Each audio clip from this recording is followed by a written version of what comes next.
এই শাড়িটার কাজ আমি রীতিমতো যুদ্ধ করে শেষ করলাম। মানে এই শাড়িটার কাজ আমি গতকালকেই শুরু করছি, গতকাল রাতেই আমি এটা শেষ করে ফেলছি সম্পূর্ণ আর্টটা। দেন আজকে হচ্ছে আমি এই টার্সেলগুলো সেট করলাম, আর হচ্ছে দুই পাশের পাড়ে আমি সেলাই করে দিলাম। তো আমাদের প্রত্যেকটা শাড়ি কিন্তু আমরা হচ্ছে দুই পাশের পাড় সেলাই করে দিই, আর যদি টার্সেল চাওয়া হয় তখন কিন্তু এই টার্সেলই আমরা দিয়ে দিই। তো এই শাড়িটা এত তাড়াহুড়া করে কাজ করার কারণটা কি? কারণটা হচ্ছে আপু আমাকে খুব একটা শর্ট টাইমের মধ্যে কাজটা করে দিতে বলেছে। তার হচ্ছে 9 তারিখে প্রোগ্রাম আছে, তো তিনি আমাকে 3 তারিখে অর্ডার করছে।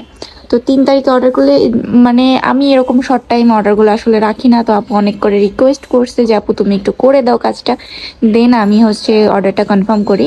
তো আমার কাছে আবার হচ্ছে শাড়ি শেষ হয়ে গিয়েছিল, তো আমি শাড়ি অর্ডার দেওয়ার পরে তো তাদের থেকে শাড়িটা আমার হাতে পাইতে পাইতে অলমোস্ট হচ্ছে আমার 5 তারিখ হয়ে যায়।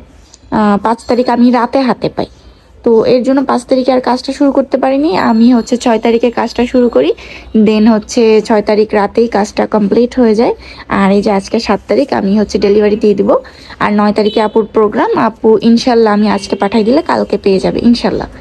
যেহেতু ডিস্টেন্সটা খুব একটা বেশি না, আমি ঢাকা থেকে পাঠাচ্ছি আর উনি হচ্ছে গাজীপুরে থাকে, এর জন্য আই থিঙ্ক উনি কালকের ভিতরেই পেয়ে যাবে। তো শাড়িটা কেমন হয়েছে ডিজাইন অবশ্যই আমাকে কমেন্ট করে জানাবেন। তো এই ছিল আজকের ভিডিও। আল্লাহ হাফেজ।